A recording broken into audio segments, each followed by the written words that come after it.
Eu lembro na Copa de 2010, né? Que todo mundo pedia pro Neymar e o Ganso serem convocados, né? E o Dunga não quis levar nenhum dos dois, o Ganso ficou na pré-lista, né? Se alguém fosse cortado, ele entrava, né? E eu lembro que quando o Ganso apareceu, né? É uma característica que a gente tá tão... Na época, né? Ele teve muitas lesões, aí teve muitas situações na carreira dele, mas naquela época lá eu vi ele jogando tipo o Riquelme, assim, sabe? Meio que o estilo de jogo dele, né? E era uma época que eu achava, cara, na época com o Neymar ali, né? Eu achava que, cara, talvez ele fosse ser maior até que o Neymar, né? Mas foi como lesões fazem, né? Prejudicam a carreira do jogador, né? O Paulo teve uma série de lesões que foram altamente prejudiciais. O Paulo era cerebral, né? Era um todo cérebro, ele cerebral. E o Neymar era genial. Uhum. Os dois ali juntaram uma coisa absurda. Um completava o outro. O Paulo, naquele momento, talvez o maior momento que ele teve, ele encontrava passes que ninguém conseguia enxergar. Às vezes tinha 3, 4 jogadores parados na frente dele e ele conseguia pifar um companheiro jogando uma bola entre as pernas de um adversário. Então isso fazia uma diferença muito grande. E isso acontecia em treinamentos, em jogos, enfim. Era uma coisa absurda. O que esses meninos faziam era muito diferente da grande maioria. Faz muito tempo que a gente não tem um time assim com os garotos fazer, né, um absurdo, né? Que faz tempão já, né? Já tem um bom tempo, né? E era um time assim, é um time que ensinou o Brasil a dançar. Pois é. É interessante, porque até estava conversando lá fora, né?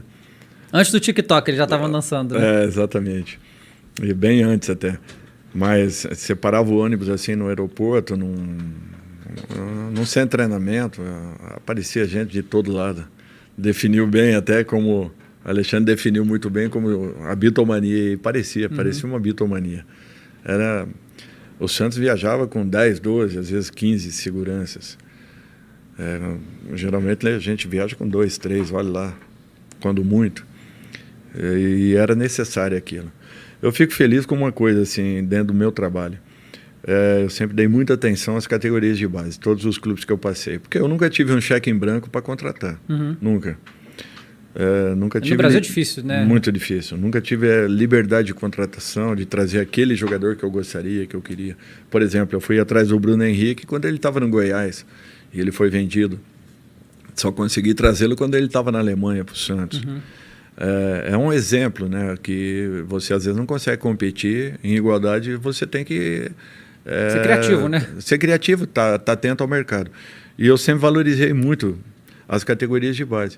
E participei ou do processo de formação ou da finalização da formação, porque quem forma são os treinadores da base, não somos nós, treinadores do profissional.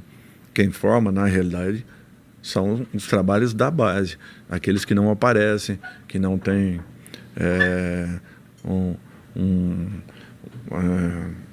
os holofotes em cima. Esses sim são os verdadeiros formadores, nós não. Nós damos a oportunidade. E o meu trabalho sempre foi pautado em cima disso. A última seleção da última Copa, nós tínhamos 14 jogadores que nós iniciamos de alguma maneira ou estivemos no meio desse processo todo. E eu fico muito feliz com tudo isso. O ano retrasado, quando o Coutinho, né, foi pro Barcelona, se não me falha a memória, e o Neymar para o PSG, foram os 2 jogadores mais caros do futebol mundial. E trabalhamos com os 2 com 16 para 17 cada um. Depois um terceiro jogador foi vendido. Não. Do São Paulo, que foi pro... O Antony? Não, o lateral. Brenner? O zagueiro. Ai, meu Deus. O Breno? Não. Meu Deus. Do São Paulo? Que foi pro Porto e agora foi pro... o Militão. O Éder Militão, que nós também colocamos ali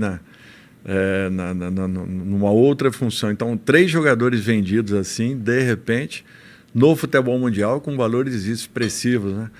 Então, eu fico muito feliz de ter participado desse momento desses garotos. Porque eu acho que é um tipo de retorno para o profissional que foge muito aquele sentido de reconhecimento, ou material, ou mesmo... por parte assim da mídia de um modo geral.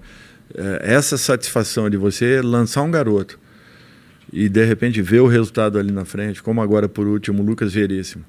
Ele estava para ser liberado do Santos. Ele não tinha conseguido, nesse processo de crescimento dele, de formação, ter tido uma oportunidade no time de cima. E eu estava vendo um dia um treinamento da base, e ele já passando para o Sub-23, porque não havia conseguido.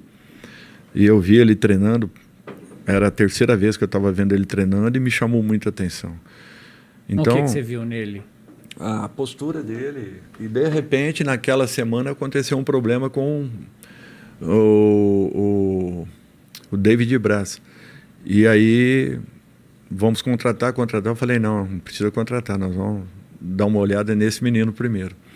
E ele fez um campeonato paulista fantástico. Foi uma das revelações daquele campeonato de 2016. Cara, isso é uma loucura, né? Que você como treinador, né? Você está na posição de que, no caso do Lucas Veríssimo, você, no caso, esse específico, tipo, você mudou a vida do moleque para sempre com aquilo ali. Né? Você deu uma chance para ele, que provavelmente ele não teria se você não tivesse olhado ali e tal. Deve ser um sentimento muito foda, né? Não, assim. Nesse sentido, sim. Internamente, isso aí preenche demais.